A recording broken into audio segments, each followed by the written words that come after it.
Greetings, fellow gorehounds, and welcome back to Blood Splattered Cinema, where I put the laughter back into slaughter. And I bet you thought I wouldn't do this intro again, didn't ya? Didn't ya? Well, I showed you. Yes, I did. And what do I have to show for it?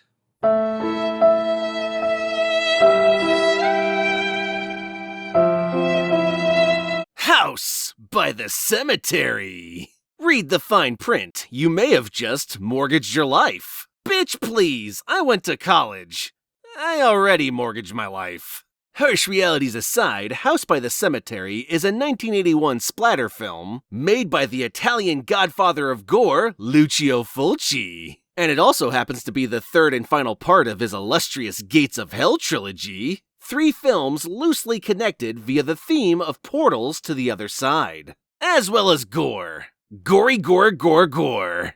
And goddamn do I fucking love it.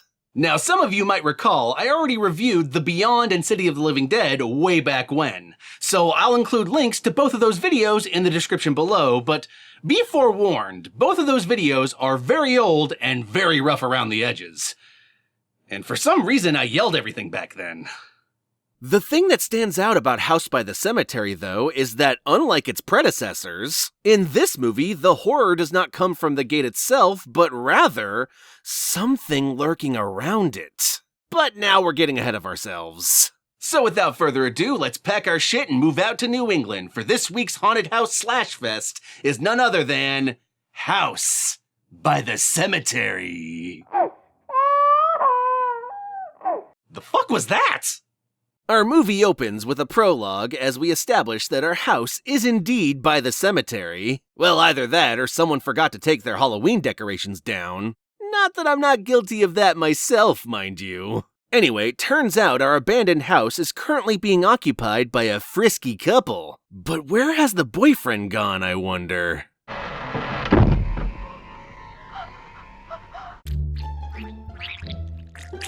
So that's why I'm not supposed to play with scissors.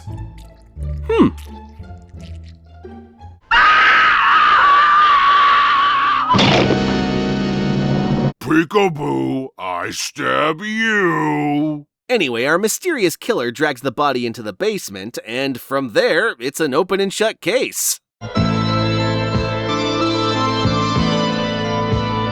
Jeez, this movie's so scary, even the titles are trembling. Joking aside, I love this movie's score. It's beautifully haunting and makes a relatively small movie feel huge. Following the opening credits, we then zoom in to reveal a trapped ghost girl, which then transitions beautifully into a photograph. Fulci gets a lot of flack for being schlocky, but it's transitions like that that prove he was 100% an auteur. It just so happens he was an auteur of schlock.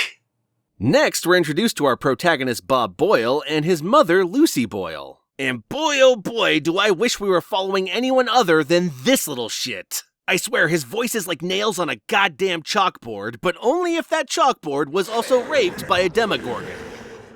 What's the matter? Mommy, why does that girl keep telling me I shouldn't go there? Oh, I don't know, probably because you look like a kid from the Village of the Damned. Makes sense though, 10 minutes of Bob exposure and we'll all be cutting ourselves. Anyway, the ghost girl disappears from the photograph when Bob tries to show his mom, but then when they leave, the girl reappears again, doing her best surprise Pikachu impression. Makes sense, dead girl, dead meme. Wait, the house is in Boston? What is this, a live-action Fallout 4 adaptation? Certainly explains the creepy ghost girl anyway.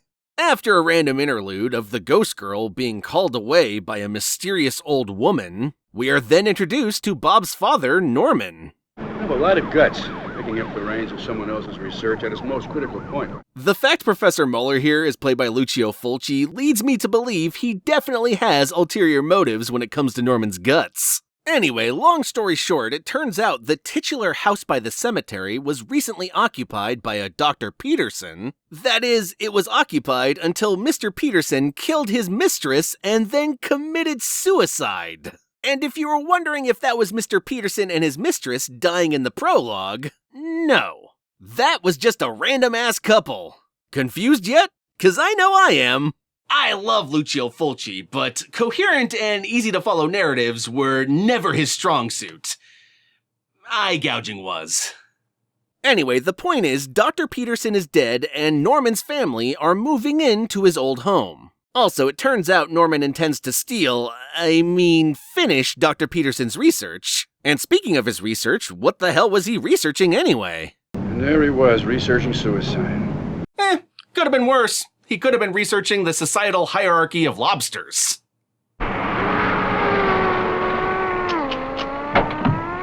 The Boyles pack their car to leave, and Judas fucking priest, Bob's gonna be making that noise the entire scene, isn't he? Just take him out back and shoot him already. I think everything's here, but I really don't know how we're gonna fit it all in. You could leave Bob behind. That'd make room. They finally arrive in Boston to pick up their new house keys, and I don't even know what the fuck is happening here. This week on America's Next Chopped Model, man, this mannequin reboot got dark fast. Aw, don't cry, little girl. It's okay. The dress is still half off. Stay right where you are, Bob. We'll be back in a minute, okay? Will you get me some candy? Sure, kid, sure. I'll get you some candy. Just be careful. It might cut the roof of your mouth. Wait, weren't the Boyles picking up some keys or some shit? Of course, you've been there before, haven't you, Dr. Boyle? And that's a look that says, yeah, I've totally been there before. Outside, Bob sees the ghost girl across the street, and she gives him a telepathic warning. Because I guess they have the same relationship Danny and his finger had in The Shining. Except in this case, instead of red rum, it's red dumb. Later, on the set of Umberto Lenzi's Ghost House... That's not a joke, by the way. Both movies were in fact filmed on the same location. Jeez, lady, watch out! People are trying to rest in peace here. Well, house in the woods, quiet. Yeah, what could, possibly go wrong? Norman? Yeah? This house is exactly like the one in the old photo. Yeah, and it's also the same on the Blu-ray cover, too! After Lucy comes to the foreboding realization that they might have moved into the Amityville house, we as the audience come to the foreboding realization that we're never gonna escape the sound of Bob. Run, run, run, and they're on the starting line. Run, run, run, run. And they're revving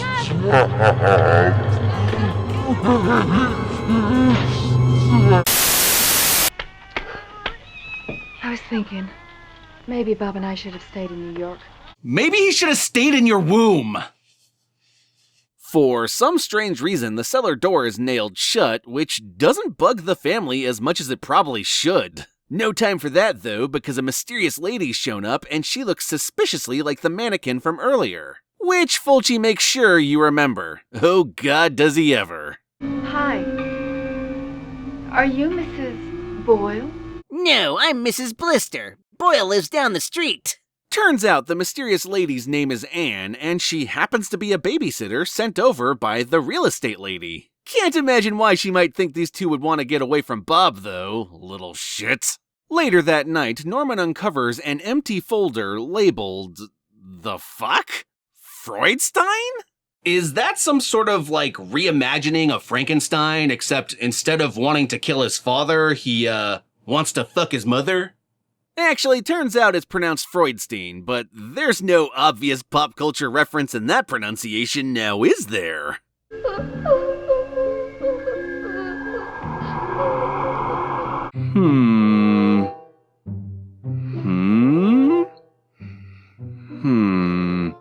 Aha! It appears what you have is a classic case of whimpering house syndrome. Take one of these in the morning and, it should clear right up. No! My insurance isn't gonna cover this! You know, when your babysitter's doing suspicious shit like trying to break into your cellar late at night while everyone's sleeping, maybe you should consider a new sitter. Anne. Sorry, I just wanted to shout your name in a commanding tone. Please carry on with whatever suspicious activity you're currently engaged in. Anyway, the next day, on the set of Lucio Fulci's The Beyond... That is also not a joke. The library in this movie was in fact a recycled set from Fulci's previous film. Norman continues to seek out Dr. Peterson's notes, but for some reason, everyone thinks they've already seen him before. I never paid a visit to Dr. Peterson. In fact, this is the first time that I've set foot in this town. I'm sorry to differ, sir, but you've always been the caretaker. I should know. I've always been here. And what the hell is up with this creepy motherfucker? Over here, we find all the medical reports, death certificates, and lists of missing persons. And that right there is the look of a man who knows exactly where those missing persons are. And as if this guy couldn't make things even more uncomfortable. You know where he hanged himself? There. Yeah, and over there is where he shot himself when they carted off the body. Meanwhile, in the cemetery by the house, I just can't help but feel this movie is now taunting us with Bob's continued existence.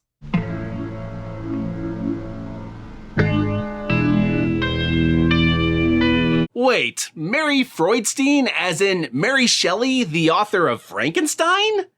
So what you're telling me is he didn't want to bang his mother, but instead his author. The plot thickens. As does his dick. That's right, zoom in so we can see all the shit stains. That's just how Daddy Guru likes it. She was the wife of Dr. Freudstein. Who's Dr. Freudstein? Oh, and it's all a lie. What's all a lie? She's really not buried there. Quick, look away before they compel us to self-immolate. Back at the library, Norman discovers Dr. Peterson's research on Dr. Freudstein. It turns out he was a doctor from the 1800s whose medical license was revoked for conducting unethical experiments. Also, he totally murdered his whole family, meaning the ghost girl that Bob's been seeing might be his daughter. Meanwhile, Lucy's either discovered Dr. Freudstein's tomb or the world's largest Etch-a-Sketch.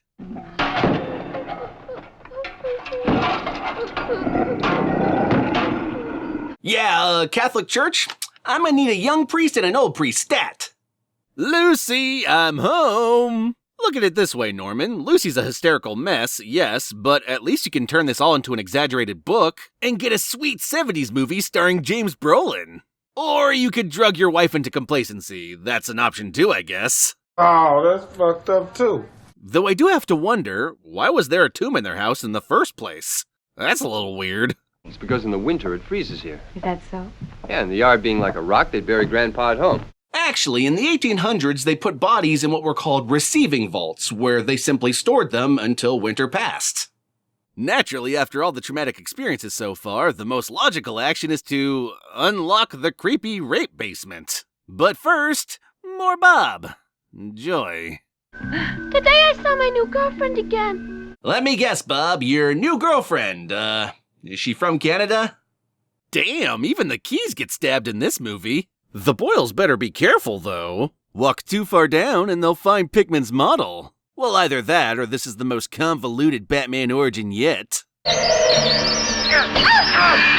Oh, the sheer audacity!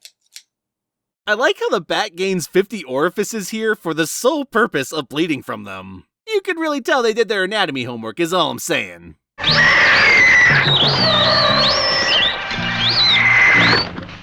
Look, I think we can all agree, opening the cellar? Great idea! So the Boyles finally realize they might want to move out of the murder house that cries. Meanwhile, on the set of Stuart Gordon's Dolls. Now that one actually was a joke. Don't go inside. Not inside. I don't know. I think I want to go inside. Yes. Yes. Come inside. Unfortunately, the real estate lady does not heed the ghost girl's warning and thus pays the price in blood. Pop, pop, pop, poker spleen, pop, pop, poker spleen. And also her chest and neck, apparently. Holy fuck, this scene just keeps on going, doesn't it? The best part is, this scene was originally even more gory, but Fulci felt that one particular eye gag didn't look real enough. Now mind you, he did think this was real enough. So I can only imagine how bad that effect must have been to not meet Fulci's standards. Either way, if you look close enough, you can clearly see the aftermath of the eye gouging as she's dragged away. Pretty fucking gnarly. I think I figured out who's been doing all this killing.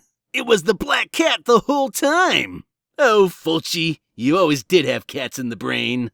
I'm honestly not sure what's stranger, though, the fact that Anne cleans up the blood as if she's in on the killings, or how easily Lucy accepts her responses. What are you doing? I made coffee.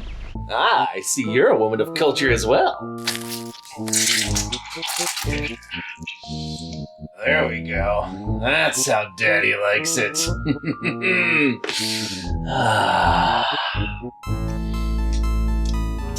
Oh, damn good coffee. Do you live far from here? Night of the Living Babysitter. Seriously, what's she gonna do here? Eat her brain? Sorry, Boyles, but this bitch gotta go. That girl Anne's a real weirdo. I can't get a word out of her. Strap some jumper cables to her cooch. That'll make her talk. Norman needs to make a trip to New York, but before that, it's back to the library. What are you doing here? Nothing.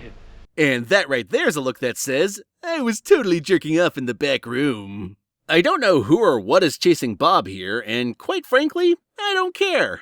I just hope they finish the damn job this time. This blood coffee's for closers, damn it! No, Anne won't get mad. I tell you she will, because Mommy told her I was not to go out. Don't go in the house, Bob. No, Bob. Go on. It'll be fine. I promise. In a rather Lovecraftian twist, Norman discovers a tape left behind by Dr. Peterson during his final days. And it sounds really fucking cool. Take a listen. How many have wandered innocently into the waiting spider web? How many more are doomed to follow? The smell of the rooms terrifies me and lures me on. Onward. Find out. Find out. Most Fulci films have Lovecraftian scenes in them, but this one in particular is probably my favorite. The guy playing Peterson just sounds so delightfully deranged. Blood. Blood. An ocean of blood.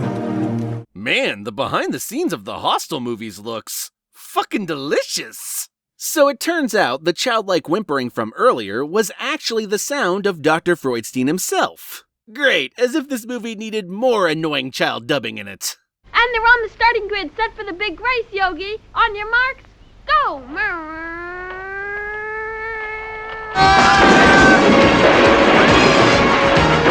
Oh my god, it sounds like something terrible's in the house where my wife and kids are. Oh well, better dispose of this tape and fuck off to New York, doop-a-doo. Later, Anne overhears Freudstein's whimperings and, mistaking it for Bob, ventures deep into the cellar. Man, who knew babysitting was such a cutthroat business? Hey, wait a minute, if she wasn't part of the murder shit, then why was she acting so suspicious? Why was she so damn cagey with Lucy, and what was with the mopping of the blood? I mean, I get how the whole mannequin thing was foreshadowing her dying like this, but all this other stuff? I call shenanigans. That said, her kill was brutal as fuck, so I'll let it slide. Yes, Bob, yes! Keep going! Who knows? Maybe Mr. Shanky will cut your vocal cords too! One can hope anyway.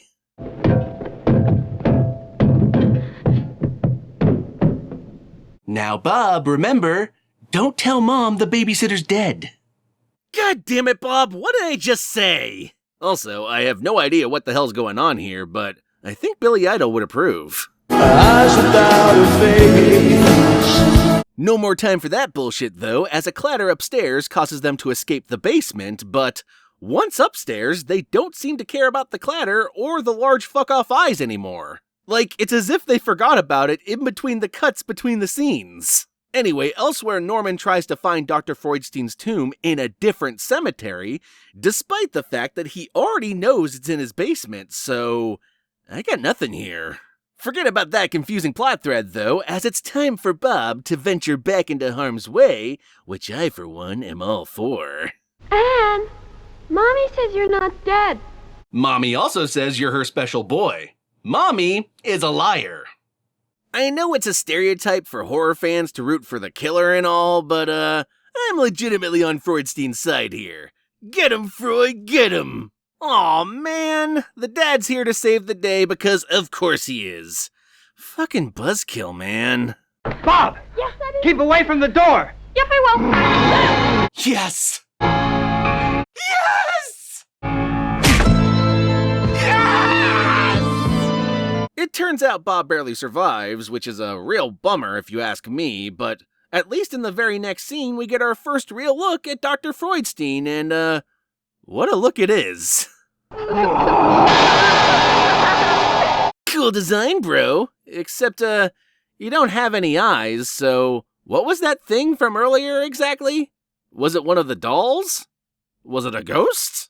Or maybe it was Billy Idol. Eyes without a face. Man, Dr. Freudstein really knows how to hook ya, doesn't he? Don't worry though, Bob. I'm sure the murderous monstrosity living in the basement for 100 years has nothing but good intentions for you. I am curious how he survived this long, though. He needs human victims to renew his cells. It's how he stays alive. You know, if you somehow figured that out from Peterson's research, then maybe you should have come to save your family sooner instead of fucking off to grave dance.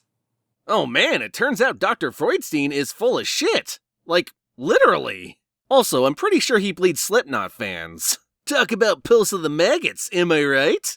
Unfortunately for Norman, though, there ain't enough lozenges in the world to soothe this throat ache. Step by step, day by day, Mom is dead and now he's coming after me. Quick, man, quick! Get out of there before he gets ya! Wait, what? What am I saying? I wanted Bob to die! God damn it, you tricked me! Bad movie, bad. That's what you get for making me like Bob. So in a strange twist of fate, Bob is saved by the ghost girl and Mary Freudstein? And now he's gonna live with them in the ghost world? What is even the hell? I've seen this movie over 100 times, and for the life of me, I still can't tell if they actually saved him or if they just saved his soul. Either way, though, quite the mindfuck of an ending. But wait, it gets weirder, because the movie proper actually ends with a quote by Henry James, except it's not a real quote, it was made up by Lucio Fulci himself. The quote is a lie! The goddamn quote is a lie! So that was House by the Cemetery, and boy is it a mixed bag. But with that being said, hear me out. House by the Cemetery is a strange movie filled with plot holes and dangling threads that ultimately go nowhere. When did Norman figure out Dr. Freudstein's secret? What was up with the town acting as if they had seen Norman before, if it turned out they hadn't? Why does the babysitter act so damn suspicious? And while all those are valid questions and criticisms, it's important to remember that Fulci films don't operate on logic. They run on feeling. You see, this movie's incoherence almost borders on dreamlike, like a waking nightmare that jumps from one uneasy situation to the next. Granted, I think he achieved this quality to much greater effect in The Beyond, but it's still on display here, and is also where this movie excels. I guess what I'm trying to say is, this movie is a total mess, but I still enjoy it for its nightmarish quality. Not Bob, though. Never Bob. Anyway, to end this review on a real quote, here's one from Stanley Kubrick that I think perfectly encapsulates what I've been getting at. The feel of the experience is the important thing, not the ability to verbalize or analyze it. And with that all said, my fellow gorehounds, peace out, and I'll catch y'all later. The fuck is that noise coming from?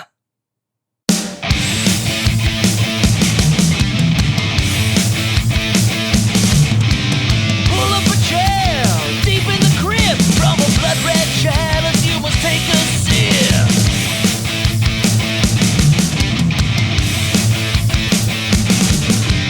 Sit right there for a flick, see gore and entrails and slimy.